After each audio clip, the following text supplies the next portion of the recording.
Well, hey folks, Pete Collins here, and I'm out at Inverness, hole number 16, the infamous pond hole, where so many people lose discs and lose their minds. My buddy Zach hates this hole with a passion, but he's a left-handed player, so we don't really count him. But seriously, I know that's bad. But joking aside, this hole gets so many people, myself included, because we do this simple thing over and over again that messes up our shot. Sounds interesting? Well, join me on the other side and we'll talk about it.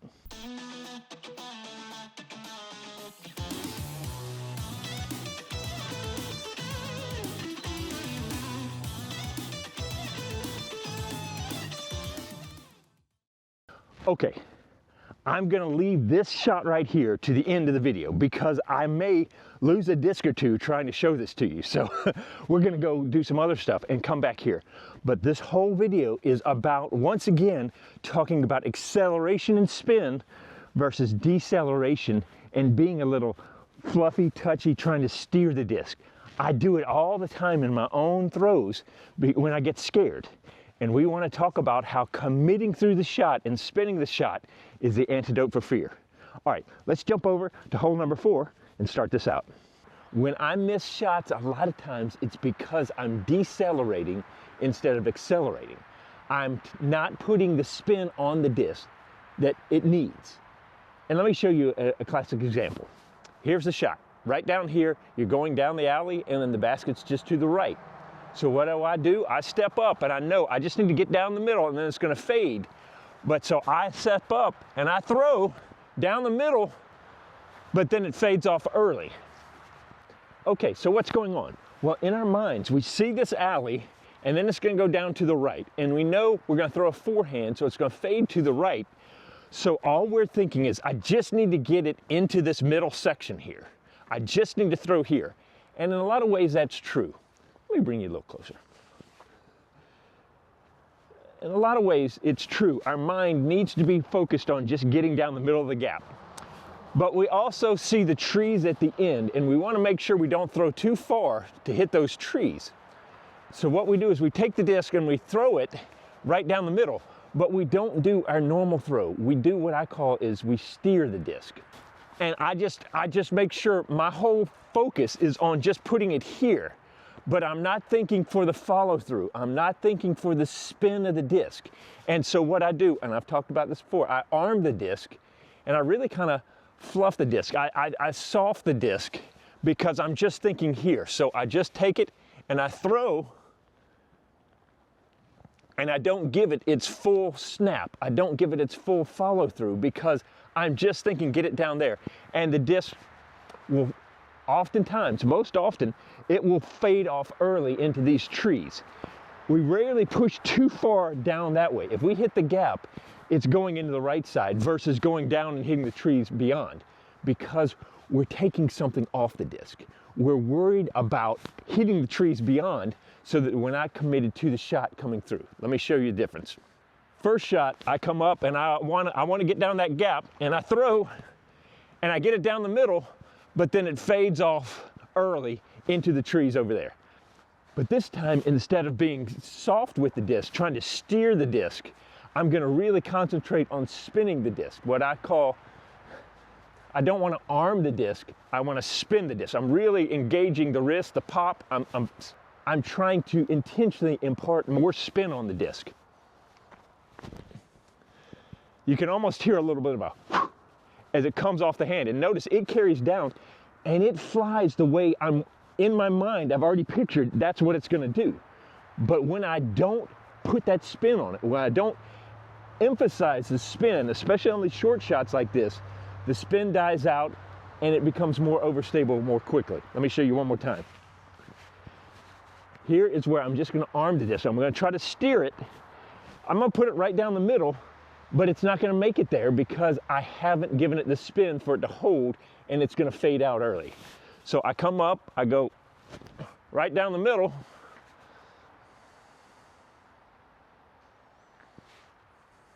Never mind, I threw that one too well.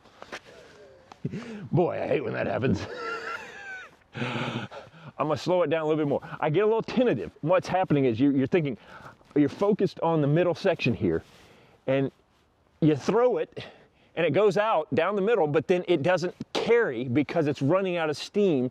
Not necessarily arm power.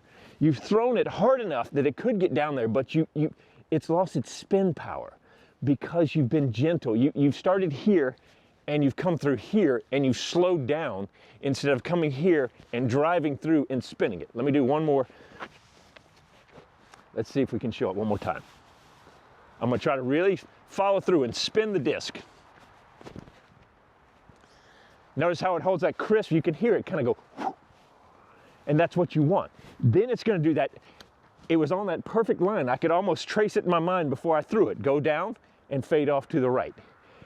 The spin is so important. And when we get these short shots, when we get tight, when we think we've got to hit a line, we tend to tighten up and not snap through the disc, not spin the disc as much as we want. Let's talk about it a little bit more down on the bottom. So on the forehand, I step up and I think, oh, I need to come out here and just drop it right in there. And what happens is I throw it, I don't engage, and it saws off early and fades over to the left. What has happened is I have not popped, I have not spun the disc. I really need to emphasize spinning the disc. So that it's gonna go out, it's gonna fade right at the basket at the time I want it to. When you don't impart spin, it's slowing down faster, so it's gonna break off earlier. That's why most of the time when you mess up, it's early, it's falling off early. We've got to make sure we engage. We've got to make sure we spin. We want to accelerate through the disc. I'm going to throw two back to back. All right, one I'm going to decelerate and one I'm going to accelerate. So I come here and I want to steer it. And it just kind of, there's a character to it. You can tell in your own throw when you release it, and it's just kind of meh versus making it spin. I even got a little pop off of that one because I drove through it. The difference is the first one I'm kind of going, and I'm kind of slowing down because I'm worried I'm down tempoing. But really what I need to do is I need to up tempo, but from a shorter backswing. Instead of here and I go here and over exaggerating there. But what I'm doing is I'm imparting as much spin as possible. Your spin is your friend, so you want to regulate your distance by how far back you start, not how far back you start and slow down, but how far back you start and drive through. All right, let's go to the hole that shows this off very well. Okay, welcome to hole 16 at Inverness. And this hole brings out this shot more than any other in my game and in other people's games, I think, in this area. And what it is this is stage one. We'll call this A, and then we're gonna go to B in a minute. This is the blue tee pad, and we've got the blue basket down there. And it's not that far. I mean, you could use anything. I'm using the Berg. It's just through the gap, and then it's gonna fade to the left. So really all you've got to be concerned with is making it through the gap, throwing it straight. Because what's the disc going to want to do at the end? Just a little hook up and fade right to the basket. But what I do, is I think, oh, I got to steer it down there and have it fade. So I've got to throw it and I've got to be a little touchy with it.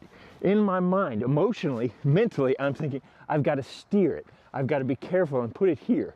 And so what I do is I throw it down the middle, but I'm not engaged. I'm not committed. I'm just kind of floating it out there. I'm just letting the arm do the work to get it down the middle. It's almost like I've got target fixation and just get through the gap, and I'm not thinking about what happens afterwards. But what I need to do is I just need to take the disc, throw it through that gap, but I need to accelerate through. I need to pop. I need to be thinking about my follow through and spinning the disc. So that goes out and it fades right down by the basket. It's because I'm driving through instead of through. Does that make sense? But this is a good safe example because your mess up is either over here or it drops down here. You stay safe. But now let's go over to B where trouble really happens. Okay, we made it back. Whew. Now, the one I just threw from is actually the blue tee pad, the longer tee pad, and it's actually an easier shot as long as you're going for the blue basket. Now, if you're going for the yellow basket, it's a different throw completely, but you're still throwing mostly around land. This one on 16 red, which is the shorter one, the main one, is right next to the pond. I don't know if the hill is showing it, but there's water just over here, right over in this area here. And everything's got a little bit of a slope this way. So you've got this one little trail through here and a little road where the basket sits. Hopefully you can see a little bit of it back over there, right there. Ding, ding, ding, ding, ding. But so what happens on this hole is everybody's going, don't throw in the water, don't throw in the water. And so you've got this gap, you need to hit this gap, and they're worried about that. So everything in their bodies, everything in their emotions, everything in their mind is going, make sure to go over left here. So they are not thinking, follow through and spin, because remember, emotionally, danger over here. The body is going to want to protect you as best it can. So what you want to do is you end up throwing like this and you don't even give it a good spin. And what happens is down there, what you can't see is the hill is like this. Here's the basket like this, but then it's got a hill like this. So what happens when a disc comes in on an angle like this and hits this hill? Boom, boop, shoo.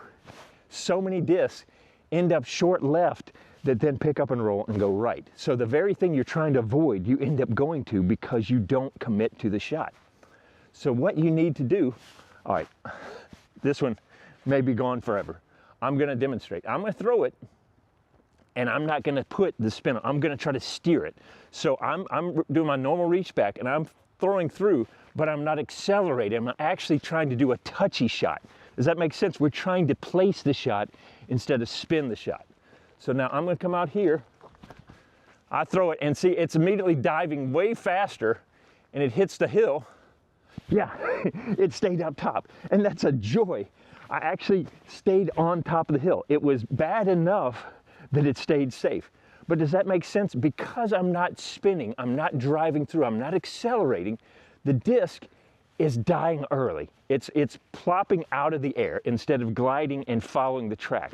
So what I need to do, especially when you feel fear like this, on a hole like this, you need to say spin is your friend. Spin is safety. So instead of here to here, slowing down, you know, touchy, your body even wants to kind of drop into it and kind of be soft. Instead, I want to go here and I want to drive through. I'm driving my shoulder and I'm spinning the disc as much as I can.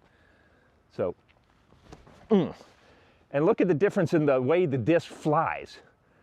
Just to the left of the basket. You can see the difference. The first one went out and just immediately started going, because what's happening? As the spin dies, the low speed fade kicks in early. And so it just goes out and so what's it going to do? It's going to be hitting on edge, which is going to give it even more propensity to start rolling, versus that one went and it held out here and it just kind of was singing la la la as it went out here, and then it faded naturally with that gradual arc instead of the dive. And that's what we need to keep thinking about. The biggest mental thing is we think we should steer the disc. And when we think steer or touch, usually we do the opposite. We don't add more spin. Touch is about being able to spin the disc and control its speed by how you place the disc in the air, not by just throwing it softer. We think touch is softness. No, touch is spinning it in such a way that it flies the way we expect it to. The slower a disc spins, the more it's going to crash. And we forget that, and so we go soft on it. So anyway, that's what I want to tell you. That's what I want to encourage you, is to get out there. Don't practice on a hole like this where you're going to lose disc, but go out into the field and really work on, just get 150 feet away and work on snapping through the disc even as you get closer. Get 80 feet away and increase more spin, trying to get that disc to hover as it's landing by the basket. Instead of just getting to the basket, you're shaping the shot and having it land by the basket. Does that make sense? There's a difference between landing and plopping or crashing. And we want to land our disc versus crash our disc. We don't want to saw off early, especially on something like this where there's trouble that can kill us. Talking to you, Zach. I'm sorry. Anyway, I hope that helps. Please ask some questions. This is the whole thing. Keep coming back to the idea of we think we're helping our shots sometimes when we're actually messing up our shots by not committing through it. We want to be committed to our shots, committed to each other, and committed to becoming better people as we're becoming better players. Thank you so much, guys, and hope to see you out on the course.